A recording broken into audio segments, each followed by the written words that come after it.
மட்டுமல்லாது படத்தின் இசை வெளியீட்டு விழா மேடைகளிலும் எம்ஜிஆரை பலமுறை நடிகரும் தமிழக வெற்றி கழகத்தின் தலைவருமான விஜயின் கடைசி பட போஸ்டர்கள் வெளியாகியுள்ளன. படத்திற்கு வைக்கப்பட்ட பெயரும் சரி, வெளியான போஸ்டர்களும் சரி, சோசியல் மீடியாவில் ட்ரெண்ட் ஆகி வருகின்றன. இதில் இரண்டாவதாக வெளியான போஸ்டரில் மறைந்த முன்னாள் முதல்வர் எம்ஜிஆர் பாணியில் விஜய் சாட்டையை சுழற்றுவதும், நான் ஆணையிட்டால் என்ற பாடல் வரியும் இடம்பெற்றுள்ளன. ஆக கடைசி படத்தில் விஜய் சொல்ல வருவது என்ன என்பதை விரிவாக பார்க்கலாம்.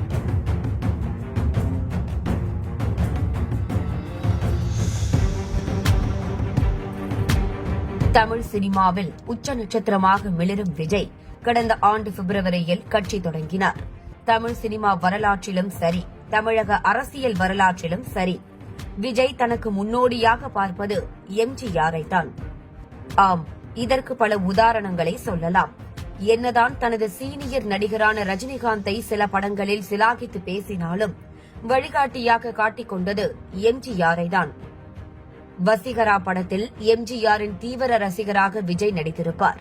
அதேபோல் விஜயை அடுத்த பரிணாமத்திற்கு கொண்டு சென்ற மெர்சல் படத்தில் எம்ஜிஆர் படம் ஓடிக்கொண்டிருக்கும் தியேட்டரில் அவருக்கு முன்னால் என்ட்ரி கொடுத்து வில்லன்களை அதகலம் செய்யும் காட்சி அமைக்கப்பட்டிருக்கும்.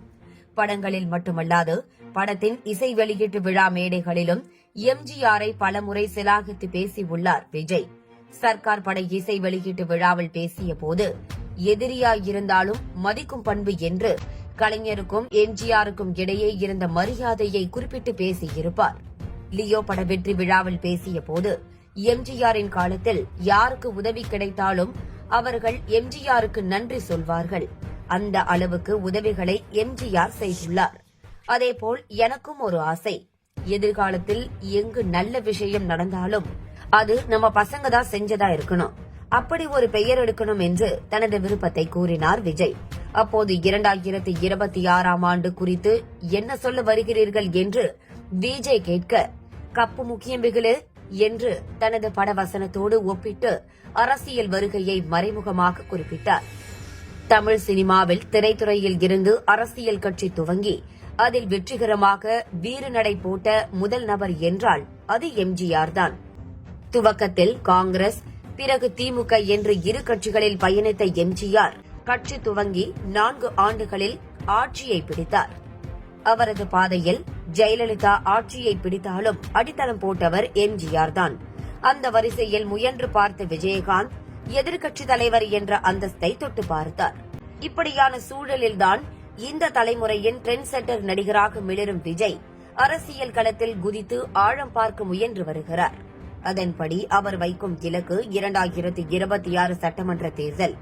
1992ஆம் ஆண்டு நாளைய தீர்ப்பில் அறிமுகமாகி 2025 வரையிலும் 69 படங்களில் நடித்துள்ள விஜய் கடந்த 15 ஆண்டுகால பயணத்தில் பல இடங்களில் அரசியல் பேசியுள்ளார்.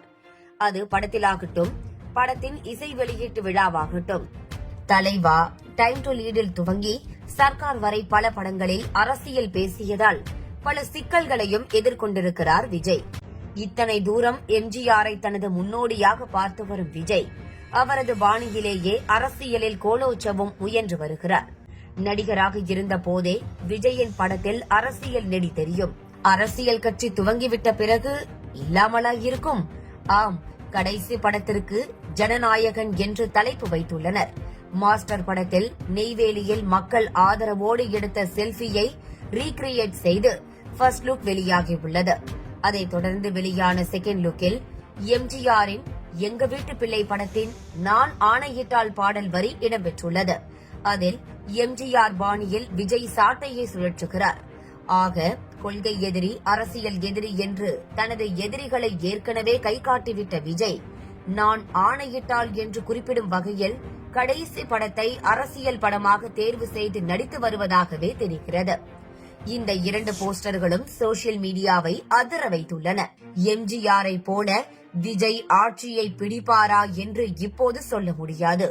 ஆனால் படத்தில் அரசியல் தூக்கலாகவே இருக்கும் என்பதை மட்டும் உறுதியாக சொல்லலாம்.